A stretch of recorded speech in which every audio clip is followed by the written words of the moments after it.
C'est pas si simple que ça du tout de recruter. Il y avait un vrai besoin autour d'un CRM à l'époque. Je me dis mince, non seulement les résultats sont pas incroyables, mais en plus j'y passe un temps mais monumental. Là, Donc là tu te rends compte qu'il y a une douleur. Quentin structure beaucoup son travail. Pour moi c'est un robot. Ouais. Oui. Je fais les calculs, j'ai 18 mois d'épargne sur mon livret A. T'es décidé à créer Jarvis. Ouais, c'est compliqué de changer le quotidien d'une personne. Même si tu lui fais gagner du temps, tu bouleverses son quotidien. Déjà sur l'outil Jarvis, il y avait donc cette intégration sur LinkedIn qui a fait quand même votre particularité. Exact. La rapidité à laquelle on va, c'est qu'on a tous une valeur très importante, c'est l'impatience. C'est dans les valeurs officielles de C'est une valeur l'entreprise. chez nous. La valeur ajoutée pour nous en tant que recruteurs, directement vous pouvez importer tous les profils et faire le suivi en temps réel. Et c'est ça la réponse à la douleur. Soucieux non pas de se faire plaisir techniquement, mais soucieux que le fruit de son travail apporte aux autres. Juste pour finir, donc l'ambition Jarvis. Quelle est l'ambition Jarvis alors ? Bonjour à tous et à toutes, je suis ravie aujourd'hui de vous recevoir pour un nouvel épisode de People Place. Aujourd'hui, on a la chance de recevoir Johan Barry, directeur général de Jarvis. Salut Maud. Salut Johan. Et Quentin Decret, CEO de Jarvis. Salut Quentin. Salut Maud. Écoutez, je suis super contente de vous avoir tous les deux. En plus, vous venez directement de Bruxelles. Oui, Ouais, c'est vrai. exactement. C'est pas qu'on y habite, mais on y va pour voir nos clients. Exactement. Donc, c'était un super événement, il paraît. Vous avez vu des ambassadeurs, c'était top. Oui, super. Lancement officiel de la Belgique. Bon bravo à vous. Aujourd'hui, on va parler de Jarvis, de votre aventure entrepreneuriale, de la communauté que vous avez fédérée autour de vous et surtout des fonctionnalités Jarvis. On y va ? Quand tu veux. Allez, let's go. Bon, déjà, la première question, je pense, qui va intéresser pas mal de monde, c'est comment ça vous est venu l'idée de Jarvis ? Je crois que c'était toi, Quentin, qui avait Ouais. en premier eu cette idée. Ouais. Ouais, exactement. En fait, moi, je me suis frotté au monde du recrutement. Il faut savoir qu'avant Jarvis, Johan et moi, on avait une start-up. On s'est croisés d'ailleurs dans cette start-up-là, mais on y a travaillé tous les deux, et tous les deux à des postes de direction. Et qui dit start-up, souvent petite entreprise, moyen un peu réduit, malheureusement pas assez pour se payer les services d'un recruteur. Ouais. Et donc, on a fait ça... on a fait ça nous-mêmes, un peu innocemment. En tant que hiring manager. Non, j'étais CTO et Ok. CPO de la startup. Donc plutôt la partie produit et tech, Mhm. mais je suis arrivé, ok, maintenant il faut constituer des équipes, il faut les recruter. Donc les premières, ça se fait via le réseau, etc. Et puis au bout d'un moment, on se dit, ok, bon, maintenant il faut aller chercher un petit peu sur LinkedIn, on va aller sourcer un petit peu. Et donc je me suis lancé avec un peu la fleur au fusil, tu vois, voilà. Et en me disant que ça peut être simple, et en fait non. Pas du tout. Je vais pas te l'apprendre, mais c'est pas si simple que ça du tout de recruter. C'est clair. Et Surtout pour des managers qui sont pas forcément formés au recrutement. ouais, complètement. Et en particulier le sourcing, je trouve qu'il y a en plus la technicité de comment je vais faire mes recherches, etc. Donc moi, je me dis mince, non seulement les résultats sont pas incroyables, mais en plus, j'y passe un temps mais monumental, tu vois. Je suis obligé de noter qui est-ce que j'ai contacté, de faire mes relances, etc. Alors, moi, j'aime pas me sentir un peu nul, donc c'est là où je prends contact avec, des recruteurs, et je leur demande de m'expliquer comment eux ils font, enfin tu vois, s'ils sont d'accord pour m'expliquer et me dire ce que moi je fais mal et tout ça. Ok. Donc ils me donnent plein de tips qui sont intéressants, ça améliore nettement les résultats. Par contre, il y a un truc qui change pas, c'est que ça me prend un temps monumental, tu vois. Et à l'époque, tu avais un outil ou pas du tout qui t'aidait à structurer ton recrutement ? J'avais essayé, au début j'ai commencé avec Excel, j'ai essayé Ok. Excel, et après j'ai essayé des outils, j'ai essayé différents outils, je vais pas citer les ATS pour pas voilà, vexer, etc. Mais ATS qui était très très très spécialisé, diffusion d'offres, donc ajouter un candidat dans l'ATS, c'était un enfer. Ok. Et quand bien même j'en trouvais quand même qu'il y avait une petite extension pour rajouter le candidat depuis LinkedIn de façon assez facile, déjà il fallait le faire un par un, Ouais. et puis après c'était à moi de dire qu'est-ce que j'avais comme interaction avec eux, de noter l'avancement, etc. Et j'ai essayé des outils d'automatisation pour l'envoi de messages, comme par exemple Wallaxy ou des choses comme ça. Alors ça fait gagner du temps sur l'envoi des messages. Par contre, une fois que les messages ils ont été envoyés, que la personne a répondu, après je suis perdu, tu vois. Je sais plus dans quel stade est chaque personne. Ouais. Et donc j'ai toujours perdu ma traçabilité, et il faut que je repasse du temps pour essayer de savoir lesquels m'ont répondu mais j'ai oublié de leur répondre, enfin voilà. Et pour le process après, j'ai encore besoin d'un outil, voilà. Et donc c'est là où je me suis dit, est-ce qu'il n'y a pas un truc à faire, tu vois, Ça, quand c'était même. en quelle année exactement ? Ça, c'était 2021. 2021. Ok. Voilà. Et là, je me Donc suis là, dit, tu te rends compte qu'il y a une douleur. Ouais, exactement. Je me rends compte qu'il y a une douleur. Je me rends compte que c'est pas lié à un manque d'organisation, de voilà. J'échange avec des recruteurs, je creuse leur quotidien. J'ai passé des, je me rappelle avoir passé une journée à Paris avec Arnaud Lahy pour qu'il m'apprenne justement un peu les ficelles du recrutement et son quotidien, etc. J'ai échangé beaucoup avec Hélène Lee aussi à cette époque-là, et pour essayer de vraiment rentrer dans le détail, tu vois. Au total, j'ai échangé avec une centaine de recruteurs quand même pendant cette période-là, avant même de faire quoi que ce soit pour Jarvis, juste pour bien être sûr de comprendre ce métier, ce quotidien, qui est vachement complexe d'ailleurs, parce que je pensais que c'était un peu innocemment au début que c'était assez simple, mais en fait le métier est assez large, assez complexe, etc. Et à la fin, j'arrive sur le résultat de oui, il y a quelque chose à faire. Il y a un pain, notamment sur tout ce qui est suivi suivi du sourcing, suivi des contacts, et suivi des candidats après, avec beaucoup de saisies manuelles, beaucoup de recopies, beaucoup d'actions à très faible valeur ajoutée pour les recruteurs. Et voilà. Et donc c'est là où tu en es venu à faire donc un premier logiciel, parce que c'est toi qui l'as codé, c'est toi qui code. Exactement. Ouais. Alors pour la petite anecdote, moi j'ai quitté Follow, j'étais dirigeant de Follow, voilà. Johan prend ma place d'ailleurs, on se croise à peine à ce moment-là. On s'est serré la main une fois, on s'est croisés. Vous connaissiez pas encore? Du tout. On s'est vraiment croisés, serré la main une seule fois. Voilà. Donc toi, tu avais déjà cette idée quand tu as serré la main de Johan? J'étais en train de faire les... Non, pas encore à ce moment-là. Okay. C'était... ça commençait à mûrir, mais je ne m'étais pas dit que je vais me lancer, tu vois. Okay. Voilà. Donc j'en parle à personne à ce moment-là, à part les recruteurs avec qui j'échange. Et je me dis, donc je quitte Follow. Je pars sans chômage, parce que quand tu es dirigeant, tu n'as pas le droit au chômage. Et je fais un peu de freelance au début, le temps de mûrir l'idée, justement, pour cette période-là, d'aller creuser avec des recruteurs, d'avoir le temps de creuser avec les recruteurs. Et en parallèle, à côté de ça, je fais de la prestation de services, conseils en stratégie produit et stratégie technique pour des startups. Je mets un peu d'argent de côté, du coup, pendant ce temps-là. Ouais. Et arrive le moment fatidique où je me dis, ok, maintenant je me lance. Je fais les calculs, j'ai 18 mois d'épargne sur mon livret A. Et donc là, t'es décidé à créer Jarvis. Ouais, exactement. Là, je suis décidé à créer Jarvis. J'ai ces 18 mois de cash de réserve. Il faut que je dise, donc dans 18 mois, il faut que ça marche. Et t'es seul? Et je suis seul à ce moment-là. Ouais, parce qu'au début, il y a beaucoup de tu vois, tu sais pas trop où tu vas, tu sais pas machin, voilà. Et c'est pas le bon moment, je trouve, pour trouver un associé. Ouais. T'avais pas encore le produit aussi non plus. Ouais, voilà, exactement. Le produit est pas mature. Au début, c'est un concept, une idée, tu vois. Et donc, je passe 3-4 mois à coder. Je sors une première version en me disant, je vais faire un outil complémentaire, tu vois. Je vais pas venir bouleverser le quotidien des recruteurs, juste répondre à la difficulté que j'ai vue, un outil qui va leur permettre de suivre plus facilement, d'éviter les ressaisies, etc. Mais qui va venir en plus, tu vois, de l'ATS. Et les gens me disaient, oh, je montrais, tu vois, c'est trop bien, excellent, etc. Et en fait, quand je les faisais tester, je voyais l'usage terminé. Et donc là, déjà sur l'outil Jarvis, le premier outil Jarvis, il y avait donc cette intégration sur LinkedIn qui a fait quand même votre particularité. Exactement. Donc ça, c'était déjà intégré. Il y avait ça dedans, mais il fallait plutôt le voir comme une forme de dashboard où tu savais avec chaque profil où est-ce que tu en étais, etc. Et tu pouvais importer donc tes profils LinkedIn directement donc, dans Jarvis et donc faire ton suivi en fait. Exactement. Donc ça, c'était la valeur ajoutée pour nous en tant que recruteurs, où en effet, on passait beaucoup de temps sur les projets LinkedIn, on savait. C'était un peu le bazar aussi. Et on n'avait pas à rajouter avec la donne tous les profils. Là, directement, on pouvait importer tous les profils et faire le suivi en temps réel. Voilà, exactement. Et c'est ça la réponse à la douleur, finalement. Voilà, exactement. C'était ça la réponse à la douleur.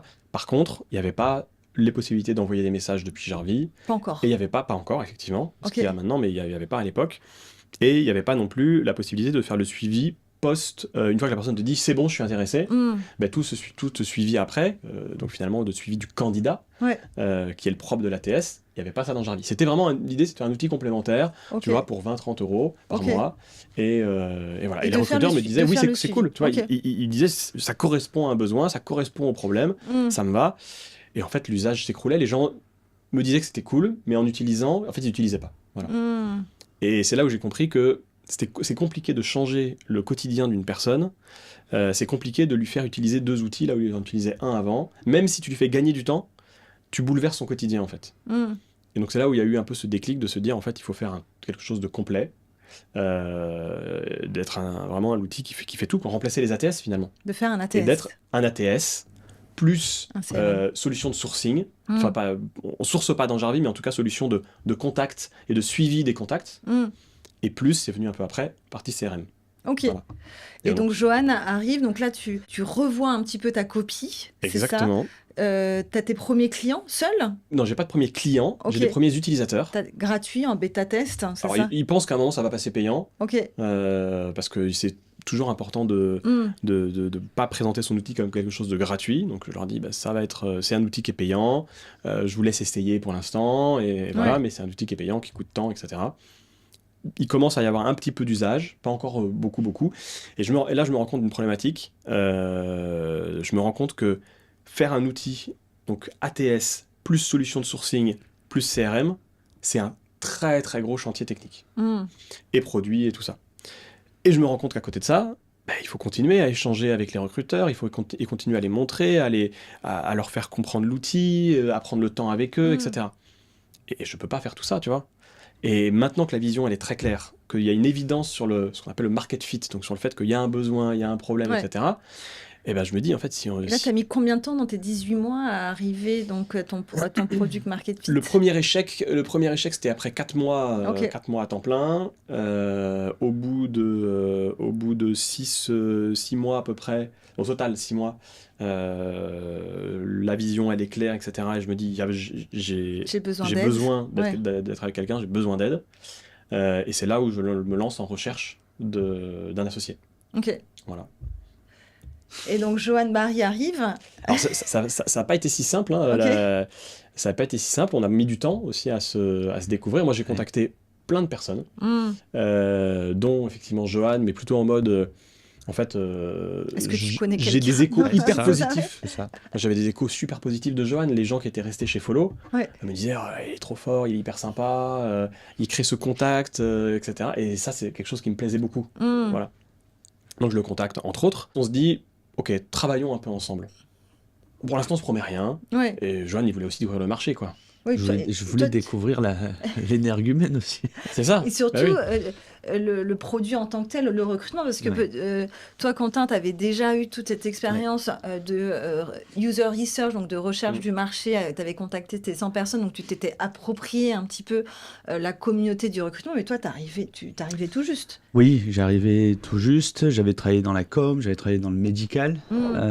Et donc, ce qui a été super intéressant pour moi, c'est que Quentin structure beaucoup son travail. Et donc, toutes ces heures d'échange avec les recruteurs, il avait pris des notes, il avait son Notion. Pour moi, c'est un robot. Hein, et donc, quand j'arrive et que je m'intéresse au projet, j'ai un Notion structuré de centaines d'heures de vidéos que je peux éplucher, que je peux analyser, que je peux vraiment voir quels sont les besoins des recruteurs, faire un peu la même démarche qu'il a eue, mais en utilisant ces vidéos. Mais pour moi, c'était pas suffisant. Mais donc, toi, t'avais envie de te lancer dans un projet entrepreneurial aussi? Non, même pas. Parce que toi, t'étais en CDI, t'étais bien. Moi, j'étais directeur d'une boîte, j'étais en CDI, gros salaire. C'est sûr qu'au prime abord, il vient me proposer d'aller au chômage, je gagnais moins d'argent, j'ai sauté sur l'occasion. Qu'est-ce qui t'a dit, vas-y, j'y vais, en fait? La relation, le contact qu'on a eu ensemble. En fait, on avait beaucoup de respect réciproque parce qu'on avait des connaissances communes qui se trouvent nous faisaient des éloges respectifs et il y a eu ce respect. Et puis après, quand on a commencé à discuter, il a vu que je lui amenais des choses sur des choses qu'il maîtrisait pas et qui l'intéressaient pas trop, et vice versa. Moi, j'assume le fait d'être très mauvais sur le plan technique, d'avoir aucune appétence sur la tech. Qui je pense est une force dans ce qu'on fait aujourd'hui chez Jarvis. Et en fait, on a commencé à faire connaissance, à travailler ensemble, et en fait, ça a été très fluide. C'est-à-dire que les relations dans le travail étaient très bonnes. Sur le plan perso, c'était très sain aussi. On avait plein de points communs, de choses. Moi, j'ai 3 garçons, il a 3 filles.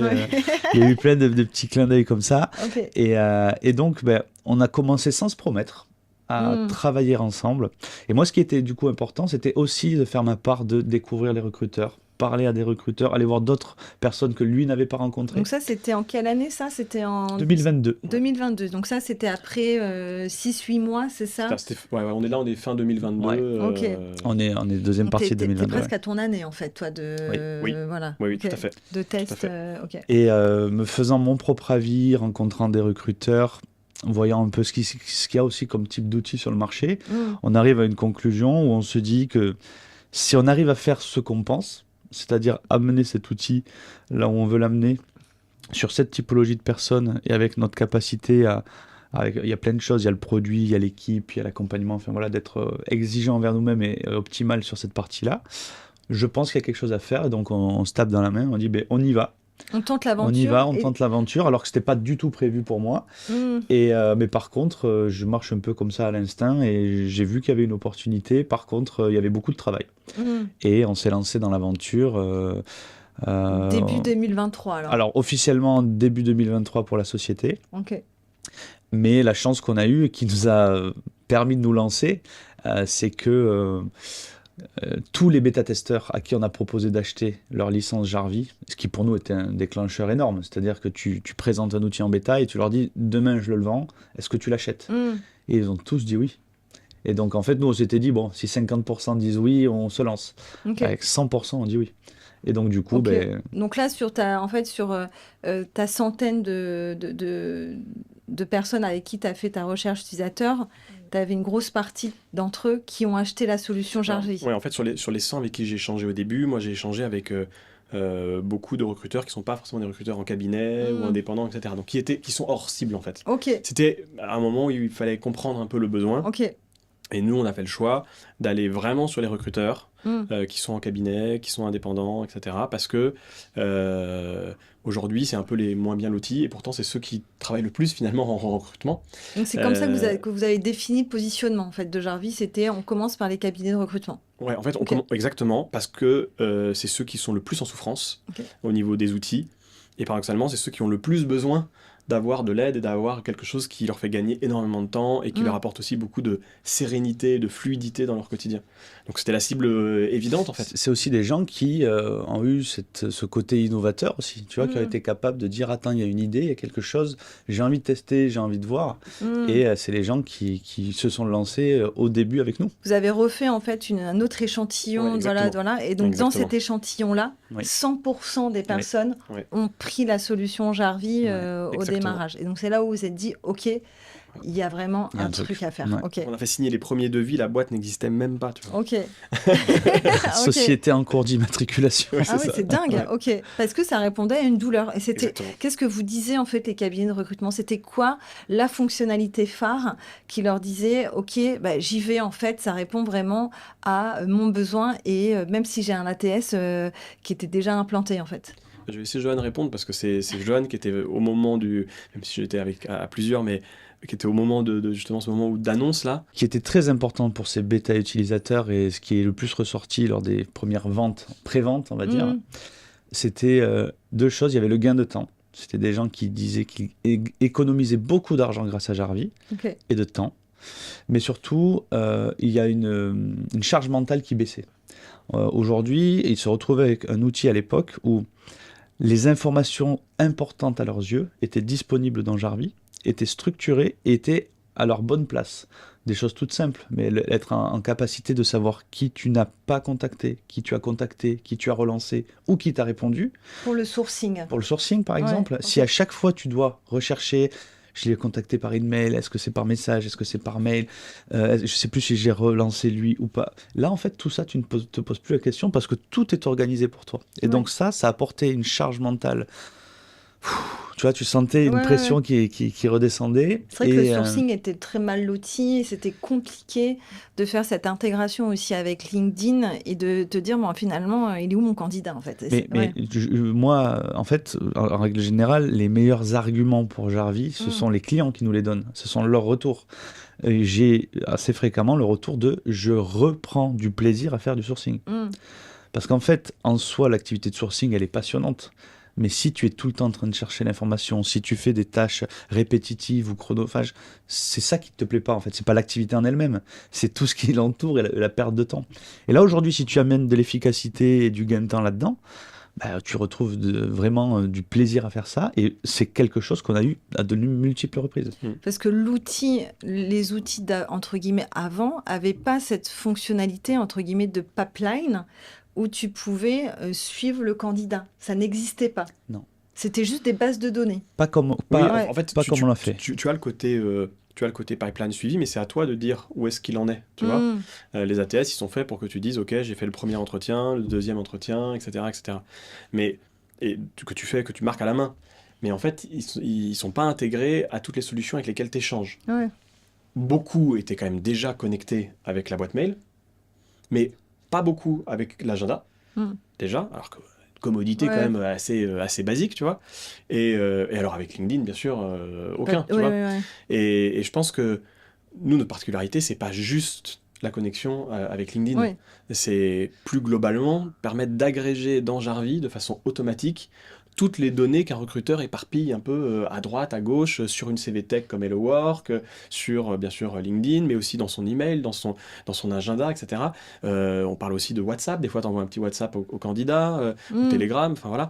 Et nous, c'est vraiment cette idée de dire, ok, en fait, tout ce que pour bien travailler, devrais noter à la main, nous on va l'agréger, on va le recentraliser pour toi, tout seul, automatiquement. Toutes les communications sont dans Jarvis. C'est bien de savoir qu'il y a des communications, c'est encore mieux si tu sais quelle personne a répondu et quelle personne tu as relancé. Et c'est là-dessus où ça fait une grosse différence. Et c'est là-dessous que vous avez fait la différence. Et c'est quelque chose qui est perceptible très rapidement pour le recruteur. Et donc du coup, le bénéfice d'utiliser Jarvis, et du coup ce qu'on recherchait depuis le début avec Quentin, c'était de lancer l'usage. Le plus difficile, c'est après d'avoir un usage régulier sur la plateforme. Ça nous a permis d'y arriver. Et le deuxième élément, donc il y avait donc déjà cette réussite en termes de product market fit, c'est-à-dire ok, j'ai fait un produit qui sert, un produit qui aide des clients. Et la deuxième grosse étape, c'était donc la création de la communauté. Vous aviez été aussi précurseur dans ce sujet-là. Je ne pense pas que ça n'existait encore dans les RH et dans le recrutement, de lever des fonds avec la communauté, et notamment donc, ce qu'on appelle des Key Opinion Leaders, dans une communauté qui était assez... qui se connaît, en fait, finalement. Ouais, d'autant plus qu'on n'était pas, entre guillemets, du sérail. Oui, exactement. C'est très drôle, de te l'entendre dire comme ça, tu vois, aujourd'hui, parce que je me rends compte que c'est la réalité, ce que tu dis. Oui. Mais nous, on l'a jamais vu comme ça. Déjà, avec Johan, quand on a commencé, on s'est dit, bon, par contre, on va avoir une difficulté, c'est qu'on est nul en marketing. Et on n'aime pas ça. Et ça, vous l'avez dit. On se l'est dit. Je peux te le dire encore. Je sais pas on n'est pas bon. Lui comme moi, en marketing, on n'est pas bon. Et c'est toujours vrai. Par contre, on passe un temps avec nos clients, à essayer de comprendre nos utilisateurs. Au début, c'est des bêta-testeurs, tu vois, et à comprendre leur quotidien, comment est-ce qu'ils utilisent Jarvis, les petits détails, les petites choses, leurs suggestions, leurs idées, et avec une telle proximité que on intègre très très vite les améliorations. Et on le fait toujours. Oui, ça c'est vrai que c'était rapide en termes de service client, c'était juste génial. Et il y a des suggestions des fois qui sont évidentes, on dit mais oui, mais bien sûr, c'est plus clair comme ça, tac, on fait le changement, et c'est fait dans la journée, tu vois, ou dans l'heure ou dans la minute même. Et on garde ce côté-là toujours. Donc en fait, assez naturellement, on a commencé à avoir cette proximité en fait avec ces premiers utilisateurs de. Donc ça c'était quoi ? Ça c'était le premier trimestre un peu. Ça c'était fin 2022. Ces premiers bêta-testeurs, on avait déjà cette proximité forte avec eux en fait. Et donc c'est le premier trimestre 2023 où vous décidez de vous dire, ok, on va se rapprocher de personnes peut-être reconnues dans le secteur du recrutement pour qu'on puisse avoir des voix authentiques et incarnées pour qu'ils puissent parler de Jarvis. C'était ça la volonté de départ. Ça s'est fait encore plus. Ouais, ça s'est vraiment. Tu vois, on part des bêta-testeurs, il y a cette proximité qui s'installe, on fait un petit calcul business plan, etc. On est au tout début de Jarvis, on se dit, je sais pas à quelle vitesse on va croître, tu vois. Il y a quand même un moment où il va falloir que le livret A il va être à sec, tu vois. À ce moment-là, il restait 6 mois en fait avant la mise à sec du livret A, tu vois. Ouais. Donc est-ce qu'en 6 mois de commercialisation, on va réussir à avoir une boîte qui va être à l'équilibre financièrement ? Il y a quand même peu de chance. Je ne connais pas beaucoup de startups qui en 6 mois arrivent à être rentables, tu vois. Et donc on se dit, bon, on va peut-être essayer de faire on va proposer à nos bêta-testeurs d'investir dans la solution. Et comment est venue cette idée ? C'est une idée, c'est des choses qu'on avait déjà vues dans d'autres startups. Ok. Et l'idée nous vient, par contre, on veut être assez exigeant aussi, c'est-à-dire que l'idée, c'est de pas dire on ouvre le capital de notre boîte, c'est pas ça. C'est les gens, il y avait un côté aussi partage avec la communauté qui était de dire, voilà, nous, on y croit, nous, on pense que ça va fonctionner, mais, entre guillemets, il y a plein de gens qui nous ont aidés, tu vois, à faire le produit. Donc, c'était aussi une façon d'ouvrir la communauté en disant, on veut créer une aventure humaine, et ceux qui veulent viennent. Mais par contre, on le proposait à ces fameux bêta-utilisateurs et on va dire les tout premiers clients qu'on avait en janvier et février, parce que je crois qu'on a fait fin février 2022. Et donc, au final, on ne s'adresse pas à énormément de monde. Et la réalité, c'est qu'on ne s'adresse pas à des influenceurs ou des leaders. À la base, c'était pas du tout l'objectif. Mais aujourd'hui, peut-être qu'on peut même citer des noms, mais tu as des recruteurs indépendants qui sont au capital de Jarvis, autant que toi. Alors, toi, c'était particulier puisque tu avais de la visibilité, de la notoriété, mais tu correspondais au schéma dans lequel on était. Une des toutes premières à nous faire confiance. La réalité, c'est pas... Maud est venue chez Jarvis en tant qu'associé. C'est tu as utilisé Jarvis. Tout à fait. Et tu t'es retrouvé au moment où on a ouvert le capital. C'est vrai. Voilà, c'était l'opportunité. L'ordre, c'est celui-là. C'est-à-dire, avant ça, tu nous as fait confiance. Et on avait déjà cette relation de, voilà comment on imagine le produit, toi, qu'est-ce que t'en penses, comment est-ce qu'on le fait évoluer, etc. Tu étais partante c'est déjà une construction, en fait, ensemble. Pour travailler en équipe avec nous, quoi, dans l'idée. Oui, tout à fait. Et donc, la réalité, c'est que quand on fait cette ouverture-là, on se dit, si on en a 3-4, c'est génial. Et puis, au final, on a dû bloquer. Parce que... entre guillemets, trop de monde était intéressé. Et l'idée, c'était pas de lever des fonds pour de lever des fonds. L'idée, c'était de partager une aventure. Ça se présente aussi avec le fait que les sommes engagées sont assez minimes. On n'a pas sur des grosses... Voilà. C'était pas des gros tickets, c'était abordable. Et l'idée, c'est que tu vas pas devenir millionnaire avec cet investissement-là et que si on se plantait à l'époque, ça allait pas gâcher ta vie non plus. Donc l'idée, c'était vraiment d'avoir cette notion de partage. Mais par contre, ça ancrait aussi cette collaboration active avec les recruteurs au quotidien. Et le côté novateur de cette action, je pense qu'on l'a pas énormément ressenti. C'était novateur, mais pour nous, c'était une certaine logique dans ce qu'on faisait.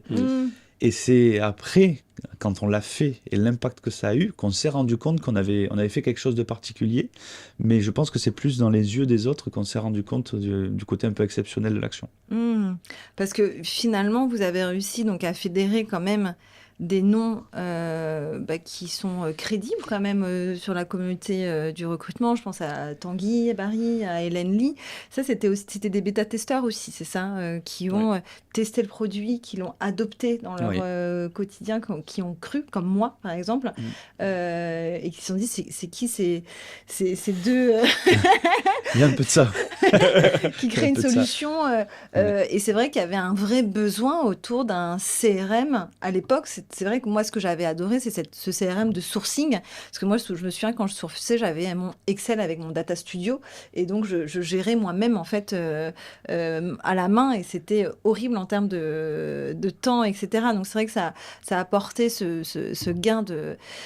comme tu l'as dit, tu relâches la pression, tu gagnes du temps, tu gagnes en état d'esprit.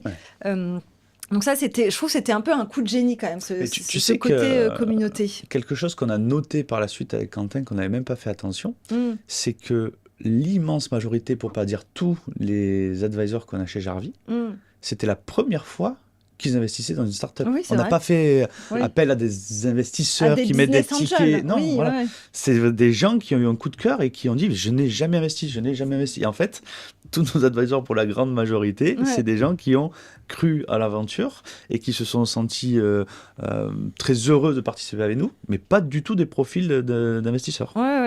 Et c'est ça quand même, quel coup de génie. Mais ça, sur le coup, vous n'avez pas forcément réalisé. Non, on réalise pas du tout. On le voyait comme une nécessité pour garantir la survie de l'entreprise, mais pas du tout comme un coût marketing, entre guillemets.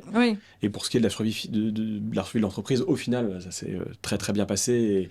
Et il se trouve que l'investissement de ces advisors, on l'a toujours en réserve pour le jour où on a une opportunité ou une action intéressante à faire, puisqu'on a atteint la rentabilité dans les 6 mois justement qui restaient avant de pouvoir commencer à se payer. Et aujourd'hui, on est toujours rentable, sans dette, etc. Mais vraiment, à aucun moment, on a imaginé que ce soit un coût marketing. Et donc après, il y a eu donc cette communauté qui s'est créée. Toi, ton expertise quand même autour des sales et de la vente, ce qui a fait aussi que Jarvis a pris aussi de l'ampleur, ton style particulier. Donc comment tu t'es dit, ok, maintenant ça y est, je vais dans cette aventure Jarvis. Comment j'aborde les choses en termes de commercialisation? Tu dis quoi, le style particulier? C'est un style quand même que moi personnellement, il y avait quand même Tanguy avec qui déjà qui m'avait vendu une de ses solutions, donc on a un lien particulier et que j'avais trouvé très très bon dans sa capacité à créer du lien avec l'autre sans pousser en fait un produit particulier. Et toi, tu vois, je trouve que voilà, tu as une relation très humaine et qui change en fait dans un écosystème où on est souvent perçu quand même comme une carte de crédit, nous en tant que RH ou en tant que recruteur, et on veut te vendre absolument une solution rapide. Et donc quand même c'est ça le style particulier, le style de Johan, quoi. Tu vois. Et qui est devenu d'ailleurs le style de Jarvis, en fait. Exactement, et qui est devenu le style de Jarvis. Est-ce que tu nous en dis un petit peu plus? Pour être honnête, j'ai toujours fonctionné comme ça et j'ai toujours été un peu particulier dans le monde de la vente, dans les entreprises dans lesquelles je suis passé, parce que j'ai toujours fonctionné comme ça. Le côté humain m'intéresse beaucoup et surtout, j'aime être efficace. Et évidemment, quand tu t'intéresses sincèrement aux gens et que tu comprends vraiment leur fonctionnement, tu es beaucoup plus efficace dans tes rendez-vous. C'est bizarre, hein. Et il se trouve qu'avec Quentin, il y avait une grosse notion de plaisir à créer Jarvis. On voyait qu'il y avait quelque chose qui se passait et j'ai voulu vraiment travailler comme j'aime. Moi, ce que j'aime, c'est rencontrer des gens, comprendre leur quotidien, m'intéresser sincèrement à ce qu'ils font. Je me parle aussi beaucoup dans le sens où les gens me connaissent, tu vois, les gens savent qui je suis, quelle est ma vie. Donc c'est un vrai échange. Je pense que pour avoir beaucoup d'informations sur quelqu'un et qu'il te parle, il faut aussi donner. Donc voilà, je crée une vraie relation. Pour moi, clairement, dans l'idée, si tu prends pas Jarvis, c'est pas grave. Tu vois, c'est pas la fin du monde. Moi, ce que je veux, je suis arrivé à un point où je veux que tu prennes Jarvis parce que ça te fait plaisir. Et si c'est pas le cas, ne le prends pas. Tu vois. Et donc, ça, c'est très intéressant d'avoir cette notion de comprendre quel est le produit, qu'est-ce qu'il fait, comment il peut répondre à tes attentes, comprendre qui on est, pourquoi on a monté cette boîte. Et en fait, je ne vends pas qu'une solution. Je vends un projet, je vends une innovation, je vends toute une aventure qu'il y a autour de Jarvis. Et ça a beaucoup plu au niveau des recruteurs de voir que c'était pas que une solution. Il y a plein de petites choses qui accompagnent ce que je fais, la rapidité de réaction sur le support. Ça, c'était quand même extraordinaire. L'accompagnement quand tu as chez Jarvis. Donc, tu te sens en fait entouré. Nous, il y a beaucoup de recruteurs indépendants qui utilisent Jarvis et qui se sentent dans l'équipe avec nous, parce qu'ils ont un interlocuteur, parce que si j'ai une question, ça répond. Et donc, ce côté humain très ancré que je mets en avant, pour moi, il a vraiment été le curseur sur le début de Jarvis, c'est-à-dire on avait des gens en fait qui adoraient tellement le produit et l'équipe, qui en faisaient des posts LinkedIn. Donc finalement, ils étaient contents de... bien sûr. Ils étaient fiers, en fait, il y avait un sentiment de fierté d'utiliser Jarvis. Voilà. Et remets ça en perspective de ce qu'on disait tout à l'heure, on est nul en marketing. Tu vois, je sais pas communiquer, Quentin non plus, et on est surtout adepte, nous, de mettre les bonnes personnes aux bons endroits. Donc, si je sais pas faire de marketing, je vais pas passer 3 jours à essayer d'être bon. Voilà. Et il se trouve que des personnes comme toi, au tout début, et les bêta utilisateurs et les premiers clients, on dit, j'ai trouvé une solution, c'est génial. J'aime ci, j'aime ça. Voilà. Il y a eu beaucoup de communication sur LinkedIn, et ce qui a créé en fait un bouche à oreille. Exactement. Et ça, c'est devenu notre marque de fabrique parce qu'aujourd'hui encore, les effectifs grandissant chez Jarvis, les équipes s'étoffant, je peux dire avec beaucoup de satisfaction qu'on ne prospecte pas du tout et que c'est toujours ce bouche à oreille. Et tu vois, en fait, la satisfaction des utilisateurs, c'est pas quelque chose qui est acquis. Il faut qu'ils soient contents du produit, il faut qu'ils soient contents de la personne. Tu achètes aussi la personne. Hein. Si tu as le meilleur produit mais que la personne n'est pas agréable, tu n'achètes pas. C'est vrai que tu achètes un produit aussi pour répondre à une douleur quand même et gagner du temps et gagner. Mais tu achètes aussi parce que c'est aussi une personne, c'est aussi en effet une communauté derrière. Et en fait, nous, ça nous oblige à avoir une exigence au quotidien, que ce soit sur l'équipe produit, sur l'équipe accompagnement, sur le support, parce que si tu veux maintenir cette satisfaction, tu es obligé toi aussi d'être très exigeant. C'est quelque chose qu'on arrive à faire aujourd'hui. Et du coup, on a le plaisir d'avoir au quotidien des posts de personnes qui aujourd'hui sont obligés de dire que c'est pas sponsorisé, parce que des fois les gens le pensent, mais non, vraiment, on ne sponsorise pas les posts. D'ailleurs, je le dis officiellement. Oui, tout à fait. On ne paye pas les gens pour les posts. Oui, je peux le dire. Mais voilà, c'est un vrai plaisir de tirer de l'avantage, on va dire, de notre travail quotidien qu'on fait avec plaisir. Hein. Mais c'est vrai que les clients nous le rendent bien. Ouais, donc vous êtes parti vraiment d'une douleur, d'un problème que vous avez remis dans un contexte humain, et c'est ce qui a fait en fait la sauce Jarvis et le succès aujourd'hui, en tout cas que vous avez. Et donc pour faire le lien avec aussi un sujet dont on avait envie de parler aujourd'hui, c'est toujours rester à la page de l'innovation. Donc je vais peut-être plutôt m'approcher de Quentin sur cette partie-là. J'assume. Et donc vous avez monté aussi en compétence sur les fonctionnalités de Jarvis. Donc je me souviens à l'époque il y avait la mise en place de la scorecard et puis après notamment WhatsApp. Est-ce que tu veux déjà nous en dire un petit peu plus sur les fonctionnalités grandissantes de Jarvis? Et puis le deuxième point, ça va être l'IA. Comment vous allez aborder l'IA dans Jarvis? Est-ce que c'est dans la to-do? Comment ça se passe? Alors, je vais être très énigmatique dans ma réponse. On a un principe chez Jarvis qu'on aime beaucoup, qui en anglais se dit « under promise, over deliver ». Okay. En gros, on préfère promettre peu et surprendre par ce qui sort et par ce qui est fait, etc. Donc, je sais aussi qu'on est assez suivi et surveillé de près par nos chers confrères qui font aussi des ATS. Donc je ne vais pas m'étendre trop sur ce sur quoi on travaille, notamment sur la partie IA qui est effectivement un très gros sujet en ce moment pour nous. Ok. Donc vous prenez le sujet en tout cas. On prend le sujet. Ouais. On n'a pas sorti jusqu'à présent de fonctionnalités parce qu'on a vu beaucoup de fonctionnalités qui sont très bullshit.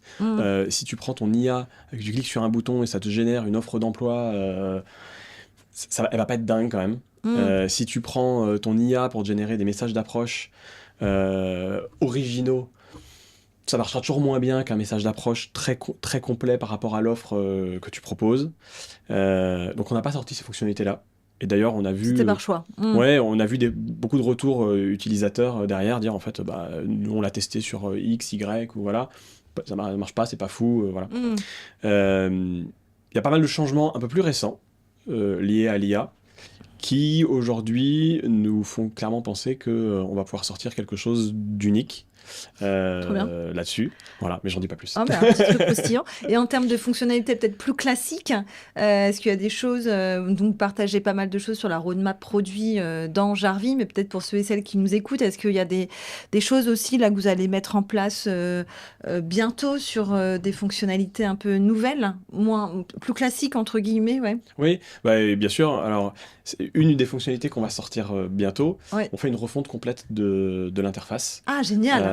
Superbe. Voilà. On s'en était pas préoccupé avant, parce que notre but, c'était d'amener très vite du confort au quotidien, etc. Vous êtes concentré sur les fonctionnalités. C'est sûr que quand on arrive dans Jarvis, on sent que c'est un produit tech. C'est un ingénieur qui l'a construit, on le sent. Donc là, vous allez faire un travail un peu plus de design, d'UX, c'est ça? Plus exactement, d'UI, en fait, puisqu'on a toujours prêté beaucoup d'attention à l'UX, donc la navigation, la facilité à prendre en main. Et d'ailleurs, c'est le premier retour qu'on a, c'est... En fait, c'est super facile de prendre Jarvis en main.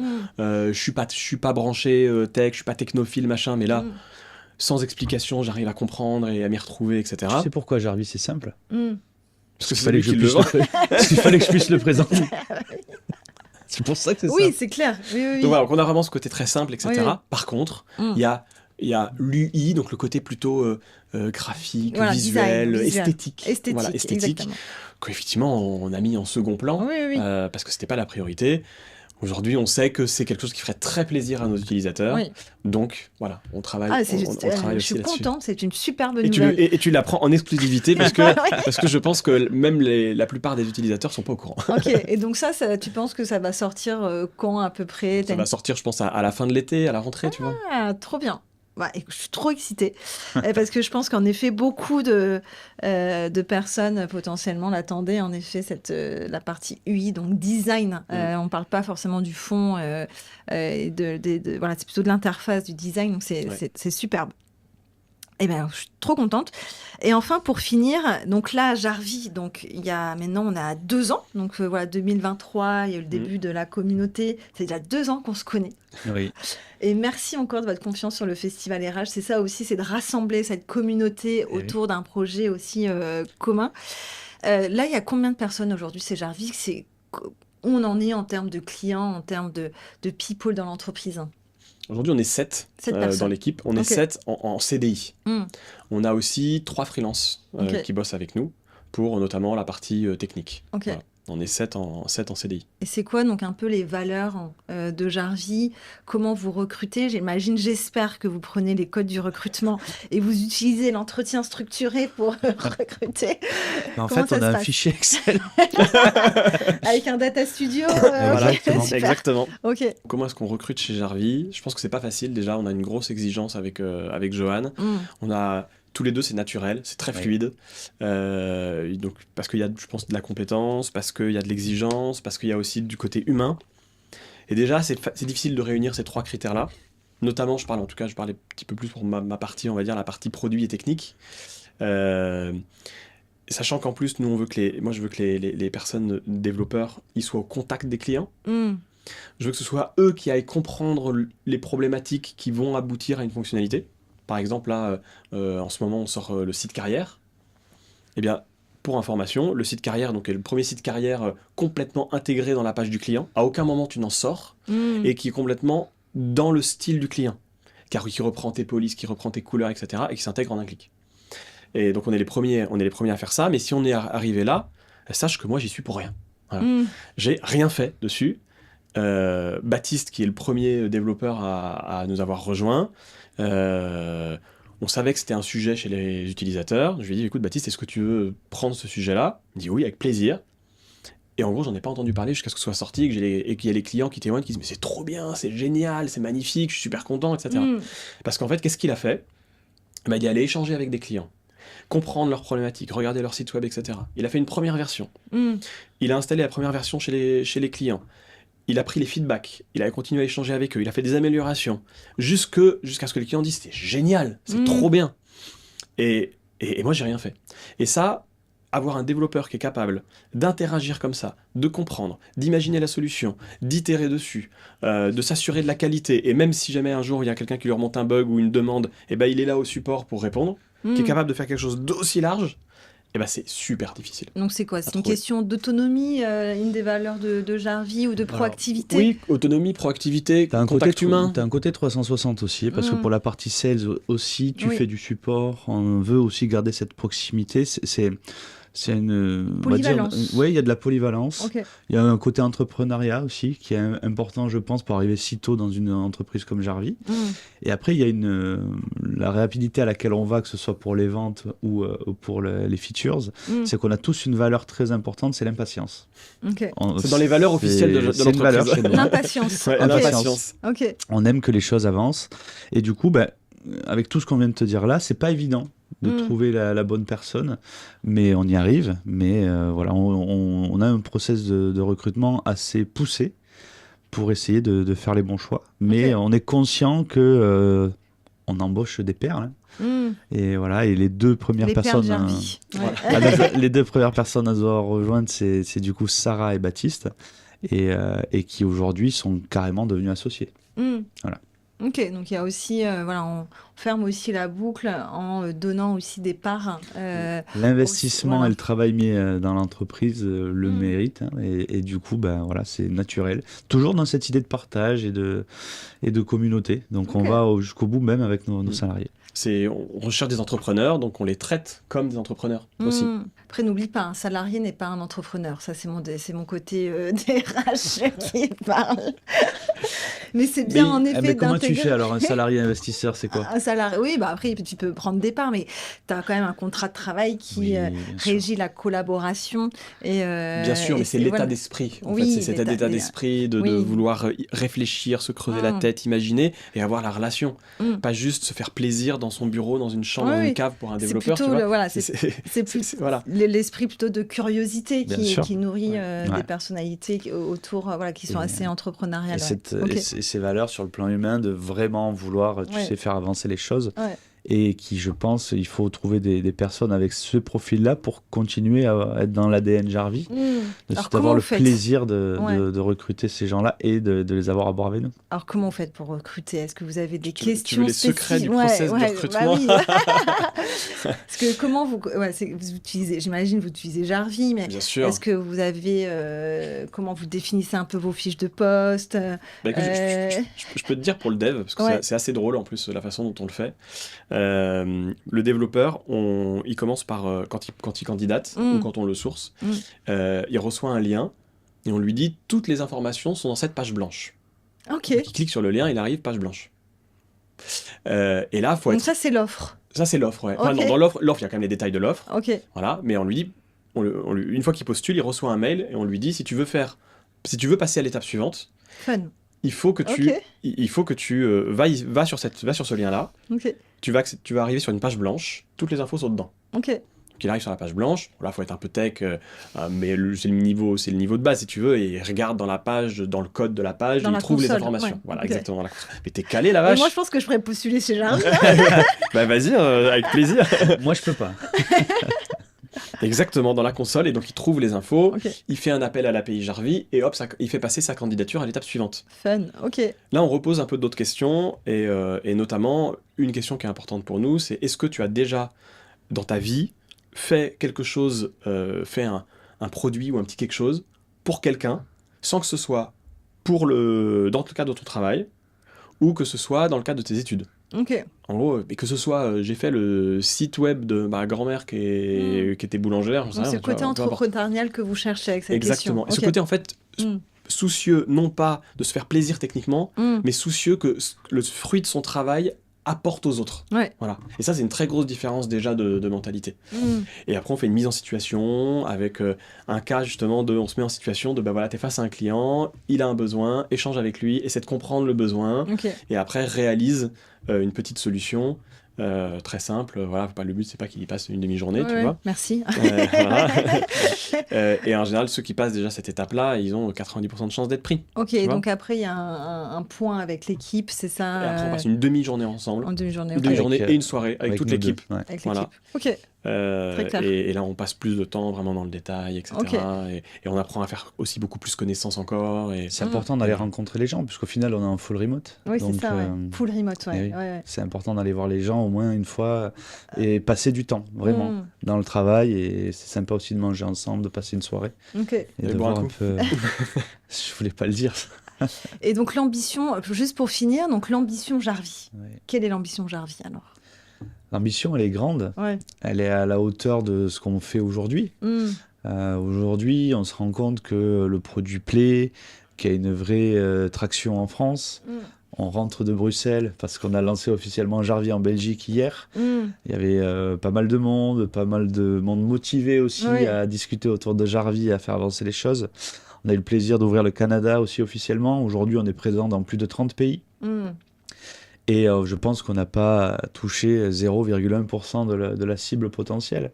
Donc aujourd'hui, avec le produit qui ne cesse de sortir des nouvelles features, une équipe qui s'étoffe, des relais avec des ambassadeurs dans les différents pays et un potentiel énorme, puisqu'on a plein de nouvelles idées sur comment encore s'ancrer dans les pays avec les ambassadeurs, les advisors et plein de gens qui veulent nous rejoindre dans l'aventure. L'ambition, elle est très élevée et je ne pourrais pas te donner de chiffres particuliers aujourd'hui parce qu'on ne sait pas de quoi demain est fait. Mais en tout cas, ce qu'on sait, c'est qu'on veut aller pousser la machine au maximum. On veut aller à l'international. On veut à l'international. Oui, c'est quelque chose qu'on veut faire. Aujourd'hui, par exemple, Jarvie est déjà traduit en 6 langues. Et on a déjà des relais dans les pays. Donc, on a des personnes en Belgique, en Italie, en Asie ou même au Canada avec qui on discute en ce moment. Et et il y a quelques nouvelles surprises qui vont arriver aussi sur la partie commercialisation. Trop bien. Donc voilà, on prépare quelques surprises, mais on est ambitieux. Okay. Et on veut continuer dans la dynamique qu'on a instaurée depuis 2 ans. Tout en gardant nos valeurs, nos approches. On va continuer à être un produit spécialisé pour les recruteurs qui recrutent pour d'autres, donc en cabinet, indépendant, etc. C'est pour eux qu'on fait ça, donc on va pas les abandonner en disant finalement vous n'êtes plus notre cible prioritaire, voilà, c'est vraiment eux notre priorité. L'autre chose qu'on va garder, c'est cette proximité. Beaucoup sont inquiets en disant mais comment vous allez faire, vous étiez 2, aujourd'hui vous êtes 7, comment vous allez garder cette proximité-là. Et aujourd'hui on y arrive toujours, on est toujours parfait sur cet aspect proximité, réactivité, etc. Donc ça passe et par le recrutement, ça passe aussi par ces communautés d'ambassadeurs aussi qu'on arrive à créer pour garder ce côté très proche. Donc voilà, qu'on va grossir effectivement très vite, beaucoup, mais on va garder cet ADN-là comme on le fait depuis le début. Eh bien, longue vie en tout cas à Jarvis. Et si vous voulez pas avoir votre compte bloqué LinkedIn, c'est aussi quand même l'outil de prédilection, parce que c'était aussi un des sujets. Beaucoup de recruteurs aussi se posaient. C'est quand on source beaucoup, on peut rapidement avoir en effet aussi des limites LinkedIn. Et moi personnellement, à un moment que je sourçais beaucoup, je me suis fait bloquer mes comptes. C'est vrai qu'avec Jarvis, il y a ce côté aussi sécurisant, où vous avez créé votre propre data center, enfin je ne sais pas comment tu appelles ça. En fait, la particularité que nous, le choix qu'on a fait, contrairement à beaucoup d'applications, ne se connecte pas directement à LinkedIn. Voilà. Parce que LinkedIn ne le souhaite pas, donc on n'utilise pas de solution comme ça pour se connecter avec votre compte depuis nos serveurs à votre LinkedIn. Voilà, on le fait pas. Voilà, ça, on le fait pas, c'est impossible. Et donc, en fait, utiliser Jarvis, c'est exactement comme si tu allais prendre un café et tu laisses ton ordinateur ouvert à ton stagiaire. Et ton stagiaire, il fait de la recopie dans ton ATS et il met tout à jour, tu vois. C'est exactement pareil. Donc effectivement, il n'y a pas de souci à ce niveau-là. Il n'y a pas de souci non plus sur le côté RGPD. Je pense que c'est souvent un sujet aussi pour les recruteurs. Et voire même, c'est même très intéressant sur le plan RGPD, parce que le tribunal de commerce de Paris a statué officiellement sur le fait que importer des profils LinkedIn dans son ATS était complètement conforme, donc sans le consentement de l'utilisateur, était complètement conforme à l'RGPD. Pourquoi ? Parce que l'utilisateur, il a mis son profil public sur LinkedIn, il a accepté de le rendre public. Par contre, ça implique derrière que s'il le retire, tu dois le retirer, s'il change des infos, tu dois les changer, etc. Et ça, c'est quelque chose que Jarvis peut faire pour toi. Et donc finalement, c'est presque moins de lourdeur administrative de faire comme ça avec du sourcing et Jarvis que de le faire traditionnellement. Longue vie à Jarvis. Bravo en tout cas pour cette aventure en 2 ans. C'est extraordinaire ce que vous avez fait. Et on se dit à très vite au Festival RH. Merci à toi d'être à notre côté depuis le début. On sera évidemment présent, toute l'équipe Jarvis au Festival RH. Pour les utilisateurs, on a déjà un groupe WhatsApp dédié pour le Festival RH. On a une jolie maison aussi louée juste à côté. Il y a une piscine et tout, mais ce sera peut-être pas la saison. Il y a même une tente recrutement. Donc, il y a beaucoup de personnes de Jarvis qui utilisent Jarvis qui seront speakers dans la tente recrutement. Tout à fait. Et oui, on va profiter du festival pour réunir beaucoup d'utilisateurs. Et donc, ce sera un festival RH avec du Jarvis et beaucoup de Jarvis. Et merci à toi d'avoir pris le temps. Merci, c'est la première fois qu'on se prête à l'exercice avec Quentin ensemble. Je sais pas ce qu'il en a pensé. Moi, c'était plutôt sympa. C'est toujours très chouette. Et puis, on a passé un bon moment avec toi. Donc, merci de nous avoir accueillis. C'était top. Avec plaisir. Et on se dit à très vite. Ciao. Bye.